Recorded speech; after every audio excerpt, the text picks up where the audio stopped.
खाजगी क्षेत्राच्या माध्यमातून देशाच्या संरक्षण सामग्री उत्पादनाच्या क्षेत्रात अत्यंत मोलाचे योगदान देणारे पद्मश्री सत्यनारायण नुवाल आणि तरुण पिढीचे आदर्श प्रतिनिधी ठरलेले दक्ष खंते या दोघांचेही यश आम्हा साऱ्यांसाठीच अत्यंत प्रेरणादायी असल्याचे गौरवोद्गार मुख्यमंत्री देवेंद्र फडणवीस यांनी बोलताना काढले.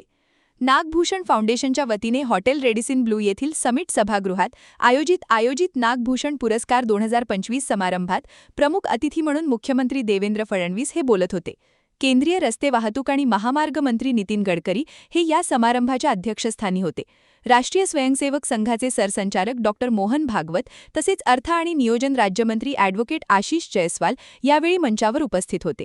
या समारंभात सोलर इंडस्ट्री इंडियाचे अध्यक्ष पद्मश्री सत्यनारायण नुवाल यांना प्रतिष्ठित अशा नागभूषण पुरस्कार 2025ने तर तरुण पिढीचे आदर्श प्रतिनिधी ठरलेले दक्ष खंते यांना युवा नागभूषण पुरस्कार 2025ने सन्मानित करण्यात आले.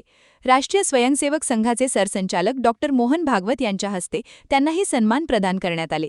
याप्रसंगी बोलताना मुख्यमंत्री देवेंद्र फडणवीस म्हणाले की अत्यंत विपरीत, खडतर आणि आव्हानात्मक परिस्थितीत किती मोठे कार्य होऊ शकते आणि यशाचे शिखरही गाठता येते याचे उदाहरणच सत्यनारायण नुवाल यांनी सर्वांपुढे घालून दिले आहे. देशाच्या संरक्षण सामग्री उत्पादनाच्या क्षेत्रात खाजगी क्षेत्र कितपत प्रगती साधेल याची कुठलीही शाश्वती नसतानाच्या काळात नुवाल यांनी या क्षेत्रात पदार्पण केले आणि आता हा उद्योग यशाचे शिखर गाठतो आहे. जगातील सर्वोत्तम दर्जाची शस्त्रास्त्रेही भारत तयार करू शकतो हे या निमित्ताने आम्ही दाखवून दिले आहे. ऑपरेशन सिंधूरमध्येही सोलर इंडस्ट्रीच्या योगदानाची अत्यंत मोलाची भूमिका राहिलेली आहे. याकडे मुख्यमंत्र्यांनी लक्ष वेधले. दक्ष खंते हे भारताच्या नव्या पिढीचे आदर्श असे प्रतिनिधी असून त्यांनी साध्य केलेले यश हे अवर्णनीय आहे. आजच्या तरुण पिढीसाठी ते रोल मॉडेल आहेत. त्यांनी याच प्रकारे नव्या पिढीला प्रेरित करावे अशी अपेक्षाही यावेळी मुख्यमंत्री फडणवीस यांनी व्यक्त केली. जगात शांतता नांदावी, सज्जन शक्तीचा प्रभाव कायम राहावा आणि दुर्जन शक्तींवर कायम अंकुश असावा यासाठी भारताचे संरक्षण सामर्थ्य वाढणे अत्यंत आवश्यक आहे आणि त्या दृष्टीने देशात संरक्षण तंत्रज्ञानाचा विकास साधला जात आहे. या कार्यात संशोधन आणि निर्मितीच्या क्षेत्रात सोलर इंडस्ट्री अत्यंत मोलाची भूमिका बजावत आहे असे प्रतिपादन केंद्रीय रस्ते परिवहन आणि महामार्ग मंत्री नितीन गडकरी यांनी यावेळी बोलताना केले. यावेळी बोलताना गडकरींनी सत्यनारायण नुवाल आणि दक्ष खंते या दोन्ही मानकऱ्यांच्या कार्याचा गौरव केला. या दोघांचे आपापल्या क्षेत्रातील यश कायम इतरांना प्रेरणा देणारे ठरेल असा विश्वासही गडकरींनी यावेळी व्यक्त केला. सत्यनारायण नुवाल आणि दक्ष खंते यांनी साध्य केलेली कामगिरी कायम इतरांना प्रेरणा देणारी ठरेल असा विश्वास राष्ट्रीय स्वयंसेवक संघाचे सरसंचालक डॉ. मोहन भागवत यावेळी बोलताना व्यक्त केला. कामगिरीतील सार्थकता ही त्यांच्या यशातील अत्यंत महत्त्वाची बाब आहे. या दोन्ही मान्यवरांचा गौरव हा एक प्रकारे समाजाचाच गौरव आहे असेही ते यावेळी बोलताना म्हणाले.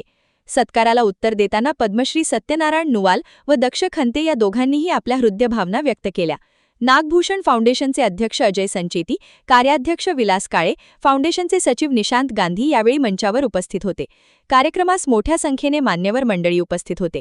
आगामी काळात नागभूषण पुरस्कारांना देशव्यापी स्वरूप दिले जाणार असल्याची योजना यावेळी फाउंडेशनच्या वतीने मांडण्यात आली. कॅमेरामन सचिन साहे, सनी भोंगाडे, शंखनाद न्यूज, नागपूर. क्या हुआ बहू? माँ, पाइल्स की बहुत तकलीफ हो रही है. तो तुम गुदरोग सर्जन के पास क्यों नहीं गई? देखो, जैसे हार्ट के लिए हार्ट स्पेशलिस्ट, ब्रेन के लिए ब्रेन स्पेशलिस्ट, तो पाइल्स के लिए पाइल्स स्पेशलिस्ट क्यों नहीं? स्त्री हो या पुरुष, टॉयलेट में तकलीफ केवल पाइल्स ही नहीं और भी कई प्रकार के गुदरोग तथा कैंसर भी हो सकता है. इसीलिए इसकी प्रत्यक्ष जांच जरूरी है.